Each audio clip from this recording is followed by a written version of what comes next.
Bonjour Benoît. Bonjour Marco. Alors, tu me connais, je suis un peu comme les chrétiens de Béret dans le livre des Actes, qui cherchaient à vérifier dans la Bible si tout ce qu'on leur a enseigné était réellement écrit. C'est une bonne chose. Merci. Aujourd'hui, j'aimerais alors que tu me parles justement, ou en tout cas que tu me prouves que la Bible a été écrite avec une conception ancienne du cosmos, c'est-à-dire que la Terre est plate, immobile, qu'elle est soutenue par des piliers et que tout autour il y a là un océan. Mais je comprends ton scepticisme, ton questionnement Marco. Alors, c'est vrai que je ne pourrais pas citer tous les versets qui montrent cela, je pourrais prendre que quelques exemples représentatifs. On a donné une liste importante de versets dans la vidéo précédente, mais c'est vrai que dans la Bible, plusieurs versets nous montrent que pour les auteurs, la terre est effectivement immobile, inébranlable. Ce sont d'ailleurs des versets qu'on a opposés à Galilée, quand il disait que c'était le soleil qui tournait... que c'était la terre qui tournait autour du soleil et pas l'inverse, bien sûr. Alors, dans 1 Chronique 16, verset 30, on lit par exemple « Tremblez devant lui, terre entière, oui, le monde reste ferme et inébranlable ». Donc, c'est le verset qu'on a dit pour dire, tu vois bien que c'est bien la terre qui est au centre et le soleil qui tourne autour. Ou dans Ésaïe 45, 18, « Cependant, ainsi parle le Seigneur, le Créateur des cieux, lui, le Dieu qui a formé et fait la terre, qui l'a rendue ferme ». Bien sûr, ce n'est pas la stabilité de la trajectoire autour de la Terre dont il est question dans ce verset. Alors dans la dernière vidéo, tu nous as parlé justement des piliers de la Terre. Est-ce que tu peux nous en reparler? Oui, dans la Bible, la Terre est clairement posée sur des fondations et un peu comme un bâtiment qui repose lui aussi donc sur des fondations. Dans Job 38, versets 4 à 6, on lit « Où étais-tu quand je fondais la terre? Déclare-le si tu le sais avec ton intelligence. Qui en a fixé les mesures, le sais-tu? Ou qui a étendu sur elle le cordeau? Dans quoi ses bases sont-elles enfoncées? Ou qui en a posé la pierre angulaire ?» Ou dans Psaume 104, verset 5, « Dieu a fondé la terre sur ses bases, elle est à tout jamais inébranlable. » D'accord. Par contre, je n'ai lu nulle part explicitement que la Terre était plate. C'est vrai Marco, c'est écrit nulle part explicitement, la terre est plate de cette façon-là. Mais quand on remet tous les versets dans leur contexte et dans l'ensemble des différents éléments qu'on a vus ensemble, c'est tout à fait clair que pour les auteurs bibliques, l'univers est comparé à une tente et que la terre constitue le sol de cette tente et la tente elle-même, c'est le firmament dont on parlera plus tard. Donc typiquement Psaume 104, versets 2 et 3, « Dieu s'enveloppe de lumière comme d'un manteau. Il étend les cieux comme une tenture, il fixe sur les eaux ses hautes demeures. » Voilà, la terre est le sol de cette tente. Et alors, il considérait que comme une table, la Terre avait des extrémités, c'est ça? Ben oui, on a l'expression les extrémités de la terre qui revient plus de 50 fois. Et encore une fois, ça n'a aucun sens si la terre est sphérique pour les auteurs bibliques. Regarde ce verset d'Ésaïe, au chapitre 41 au verset 9. Donc, il est question de l'appel d'Abraham qui a été appelé par Dieu dans la ville d'Our en Chaldée, donc en Mésopotamie, près du golfe Persique. Voilà ce que dit ce verset. « Toi que j'ai saisi des extrémités de la terre et que j'ai appelé de ses confins, à qui j'ai dit, tu es mon serviteur. » Mais alors, justement, comment il considérait la Terre? Est-ce qu'elle était plutôt ronde ou carrée?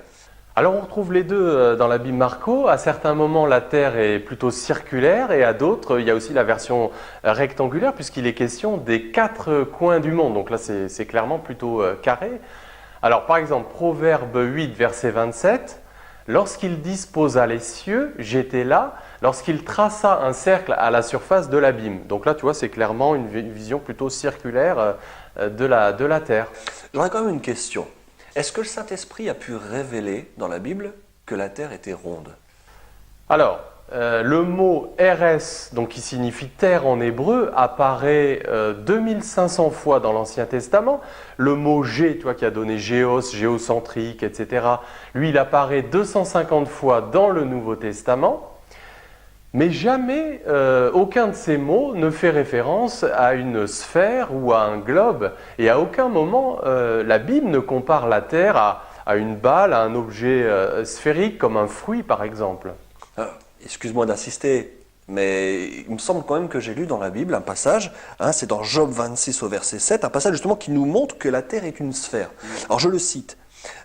Il étend le septentrion sur le vide, il suspend la terre sur le néant, il a tracé un cercle à la surface des eaux.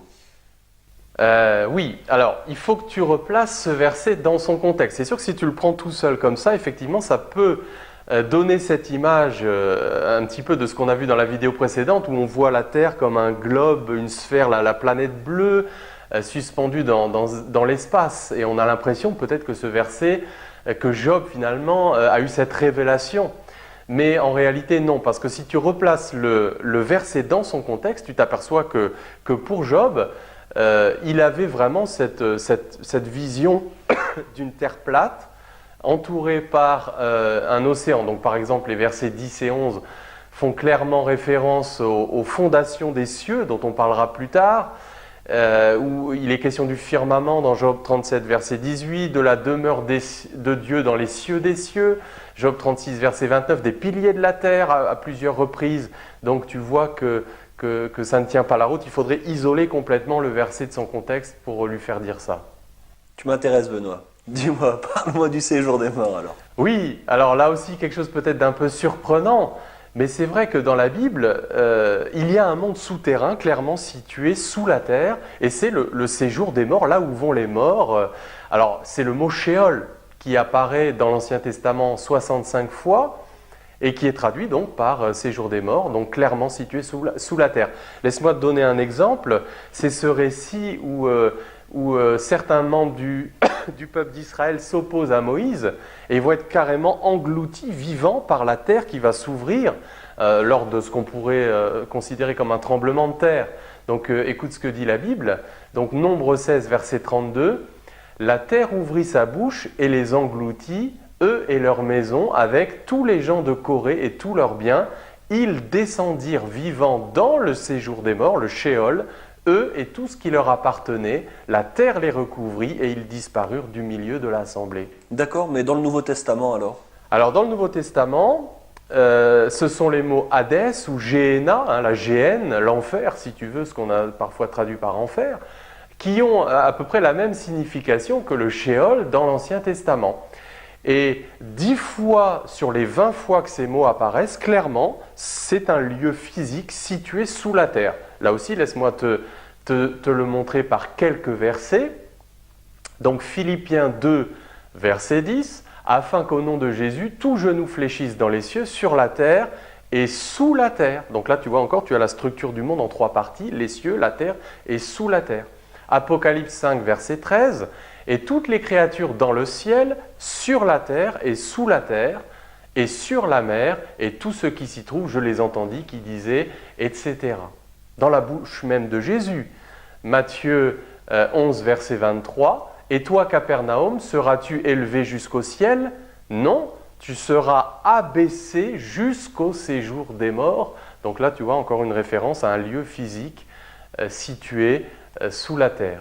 Merci Benoît, merci pour cette démonstration. Je pense par contre qu'on aura besoin d'une prochaine vidéo afin que tu abordes la conception du cosmos, à cette fois de l'astronomie, dans la Bible. C'est la fameuse question du firmament, des étoiles, des cieux, des cieux des cieux, des eaux d'en haut, des eaux d'en bas, et aussi, et encore une fois, cette fameuse question qui me taraude, c'est comment effectivement tu réconcilies ça avec l'inspiration de la Bible par le Saint-Esprit.